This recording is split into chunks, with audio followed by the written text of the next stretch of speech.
खंडवा में हुई सांप्रदायिक घटना पर बोले गृह मंत्री, प्रदेश में किसी भी तरह की सांप्रदायिक घटना बर्दाश्त नहीं होगी। अशफाक के खिलाफ रासुका की कार्यवाही की जा चुकी है, उसके साथियों की जानकारी भी जुटाई जा रही है, आरोपियों की संपत्ति की जानकारी जुटाई जा रही है।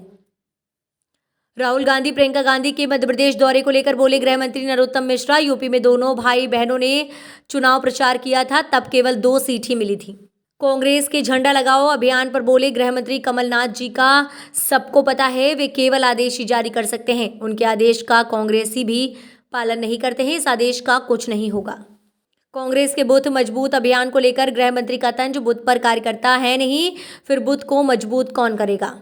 दिग्विजय सिंह की बैठक और आरोप पत्र पर बोले गृह मंत्री, ये केवल बैठके ही कर रहे हैं, इसका निष्कर्ष कुछ नहीं निकलता है। कांग्रेस साबित तो करे कि केस कौन सा झूठा है, इसने पास आरोप लगाने के अलावा है क्या। पिछले विधानसभा चुनाव में वचन दिया था कि किसानों का कर्जा माफ करेंगे, किसी भी किसान का कर्जा नहीं माफ किया गया। मैं कमलनाथ के गले में माला डालकर स्वागत करूंगा अगर वो बता दे कि जो वचन उन्होंने दिया था वो पूरा हुआ है, तो ये केवल झूठे बोलते हैं और आरोप लगाते हैं।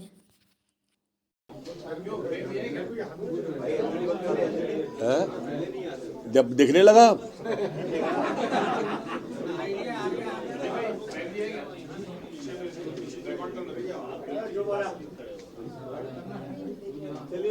जी घटना हुई है सांप्रदायिक तनाव है।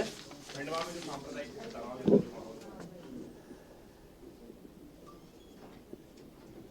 देखिए, खंडवा नहीं, प्रदेश में कोई भी कहीं भी सांप्रदायिक तनाव अगर पैदा करेगा तो कोई भी नहीं बख्शा जाएगा। जो अशफाक की हरकत थी उस पर गौर किया है, और जो उसके साथी हैं, एक जो गैंग टाइप की उनने बना ली थी,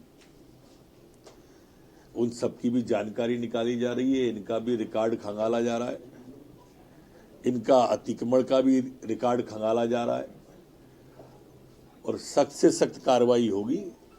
रासुका लगाकर जेल भेज दिया गया है। ये मध्य प्रदेश हमारा शांति का टापू है, और इस तरह की अगर कोई नापाक कोशिश करेगा तो वो बख्शा नहीं जाएगा, अशफाक हो या कोई और हो। भी जारी करें, पहले कांग्रेस का साथ था, अब अलग से तैयारी की जा रही है। आज बैठक होने वाली है, जयस की समीक्षा तैयार कर रहा है, ज्यादातर सीटों पे उतारेगा विधानसभा चुनाव में। कांग्रेस का वचन पत्र भी तैयार हो रहा है, कमलनाथ जी। जयस अगर लड़ती है तो अच्छी बात है, प्रजातंत्र है, इसमें सभी को चुनाव लड़ने का अधिकार है, और सबको जनता के बीच में जाकर अपना विचार रखना चाहिए। जहां तक वचन पत्र की बात है, तो पहले एक शब्द चलता था बोल वचन, ये कमलनाथ के बोट वचन है। बोट वचन का काम है, जैसे अब हम बचपन में पढ़ते थे तो बहुत सारी किताबों में एक किताब रफ किताब होती थी, उसमें जो भी कोई बोले हम लिखते जाते थे। ऐसे ही रफ कॉपी बन रही है उनकी, जो भी बोले करना धरना कुछ है ही नहीं, इसलिए लिखने में क्या बुराई है, सिर्फ बैठ के ही करना है। देश की सबसे बड़ी प्रियंका जो गांधी, उनका दौरा बनाया जाएगा विद्युत क्षेत्र का, और कांग्रेस उन सीटों पर फोकस करेगी उन क्षेत्रों में जहां पर कांग्रेस को लगातार हार का सामना करना पड़ा। आज खाते गांव भी जा रहे हैं कमलनाथ, 2008 से हार रहे हैं, आगे भी हारने ही वाले हैं, वो कहीं चले जाएं। देखिए मित्र, वो 15 महीने का कार्यकाल इनके लिए वाटरलू साबित होगा। उस कार्यकाल में इन्होंने कुछ किया नहीं है, और उसमें सबसे बुराई की बात यह है कि ये आज भी जनता को गुमराह करते हैं कि हमने 27 लाख के कर्जे माफ कर दिए।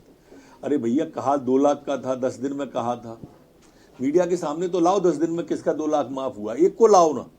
मैं तो खुद माफी मांगूंगा इनसे और माला डालूंगा कमलनाथ जी के में, जिसमें ये ले आएंगे 2 लाख का 10 दिन में इनने कर्जा माफ किया। 2-2 हजार के कर्जों को अपने ऊपर श्रेय लेना चाहते हैं। अब जब ये मंच से बोलते हैं कि 27 लाख के माफ किए, तो किसान आपस में वहां पे बातचीत करते हैं, तेरा हुआ क्या, तेरा हुआ क्या, तेरा हुआ क्या, और वहां सबरे ऐसे होते हैं, यार मेरा तो एक भी नहीं हुआ। तब फिर इनके खिलाफ वातावरण बनता है, ये जानबूझ के उसको उकसा रहे हैं। ऐसे ही ये जितना वचन, अच्छा आप उस पूरे वचन पत्र को देखिए, इन्होंने नौजवान के साथ में कहा था पेट्रोल की कीमत कम करेंगे, आप घोषणा पत्र में देख लें, और उल्टी बढ़ा दी थी इनने कीमतें। तो जब इस तरह का झूठ उल्टा इनने बोला है, तो कितना भी ये बोर्ड वचन कर ले। राहुल गांधी को कोई फर्क पड़ेगा जब ये विद्युत क्षेत्र में जाएंगे? राहुल गांधी प्रियंका गांधी? देखिए, राहुल गांधी, प्रियंका गांधी उत्तर प्रदेश में कितने गए थे आप बताओ? दोनों भाई बहनों को एक एक सीट मिली ना, कुल 2 ही सीटें आई वहां पे। बूथ मजबूत करने को लेकर दिग्विजय सिंह आज अत्याचार निवारण समिति की बैठक देखिए, हम अपनी सारी विरासत को सहेज कर रखना चाहते हैं और हमारी विरासत सदियों पुरानी है, हमारा इतिहास सदियों पुराना है, हमारी संस्कृति और हमारी सभ्यता सदियों पुरानी है।